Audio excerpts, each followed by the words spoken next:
I'm starting this unit on gravitation, and we will begin this unit by talking about one of the most basic laws in physics, Newton's law of universal gravitation. In the later part of the 17th century, somewhere around 1670s, uh, Newton came up with this concept of gravitation.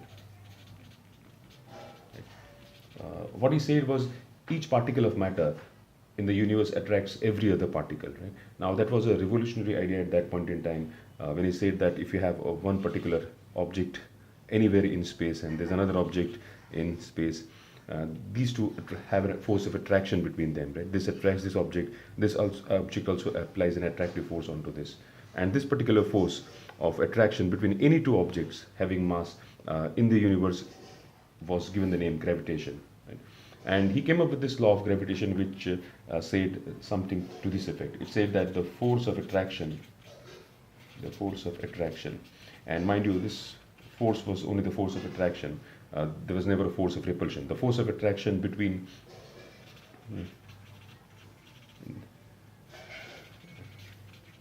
any two material particles or any two objects is directly proportional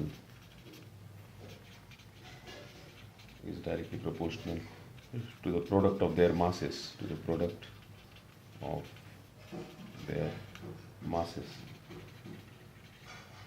and inversely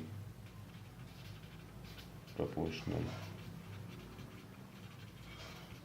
to the square of the distance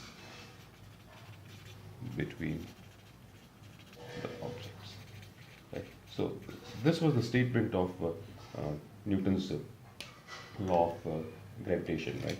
And what it said was that if you have, let us say, an object over here of mass m1, and here in space an object of mass m2, and let us say the distance between them is r, then the force of attraction that this applies on this and the force of attraction that this applies on this is given by, or is proportional to m1 m2, the product of their masses, and inversely proportional to the square of the distance between them. So F is proportional to m1 m2 upon r square, and therefore we get this equation F is equal to g m1 m2 by r square, which is that very famous equation of law of universal gravitation, where g is a universal constant. Right? Its value does not change anywhere in the universe. The value of g is a constant. Right?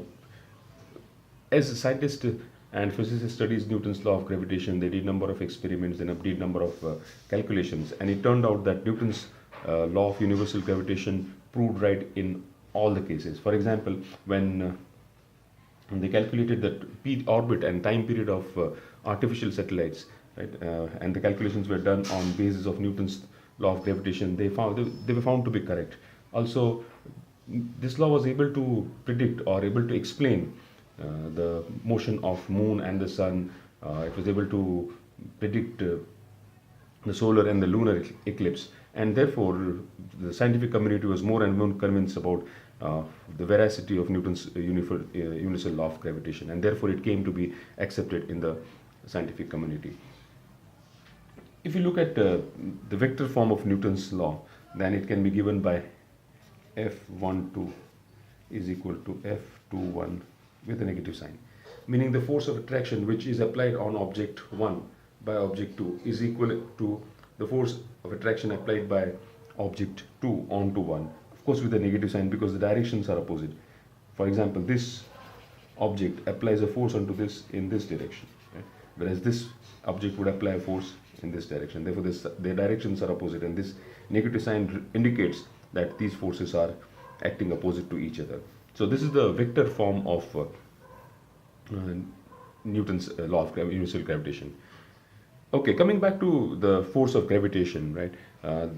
It has certain characteristics, and let us quickly talk about the few characteristics of gravitation force. Right. First is it's a attractive force. Right.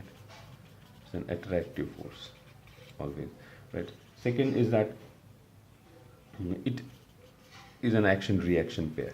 Right. It's an action-reaction pair, meaning that if a certain force is applied onto this by this object onto this, unequal and opposite forces applied onto this, right? So these forces act in pairs. We don't have only one force, we have two forces acting in pairs. So that is the second characteristics of it. And these are central forces.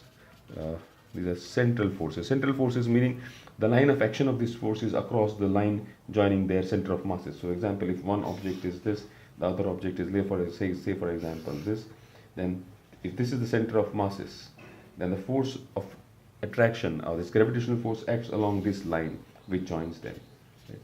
And therefore they're called central forces. And last, these forces are independent.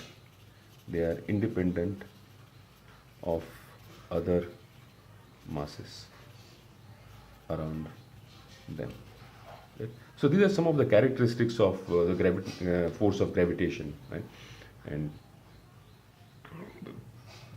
And if we try to compare the gravitational force, say for example with some other forces, it is the weakest force, right? If you compare it with electrical forces, in fact the ratio of the gravitational force Fg, if we take it with say for example the electric force between two electrons, then the ratio comes out to be nearly 10 raised to minus 43. So you can see how gravitational force is an extremely weak force as compared to some of the other fundamental forces, right? Okay, let's go back to the gravitational constant G, right? The value of G was obtained by Cavendish in the first time. He was the person who did a calculation of G, and the value of G is 6.67 into 10 raised to minus 11, and the unit would be Newton meter square by kg square, right? Okay, so this was the value obtained for G, and as I said earlier, it's a universal constant. Its value does not change anywhere, right? And the unit comes out from this equation, right? For example, if I use this equation, then F is equal to G, so G would be equal to F R square upon M1 M2, and therefore the unit would come out to be Newton. For force is Newton, R square is distance, so it will be meter square, and mass is kg square, and therefore we get this unit Newton meter square per kg square, and the value of 6.67 into 10 raised to minus 11 Newton meters per kg square. If you look at this value closely, you can see 10 raised to minus 11, and that indicates that this is an extremely weak force, extremely small force, and therefore we do not experience this force in daily life because the masses of objects is extremely small, and the value of G is 10 raised to minus 11 Newton meter square per kg square, extremely small value. And of course, when we take examples of heavenly bodies like, say for example, the Earth and the Moon, these have huge masses, right? And therefore, since they have very large masses, the force of gravitation, F, right, is appreciable. We are able to experience that. We are able to see the effect of that because the masses are extremely high, right? So even though we have here 10 raised to minus 11, the masses are so high, 10 raised to something, 10 raised to something, that you get a certain value of which is appreciable, and you're able to see the effect of the gravitation force.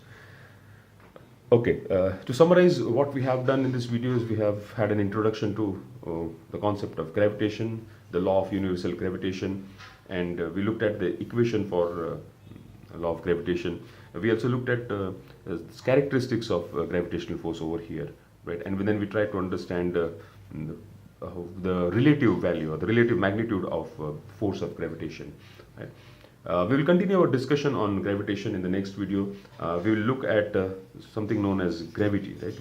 We have talked of gravitation, right? We will look at gravity, which is gravity is the force by which Earth attracts body towards its centers, right? So that would be between Earth and the other objects. So that is a discussion which we'll have in the next video. Thank you.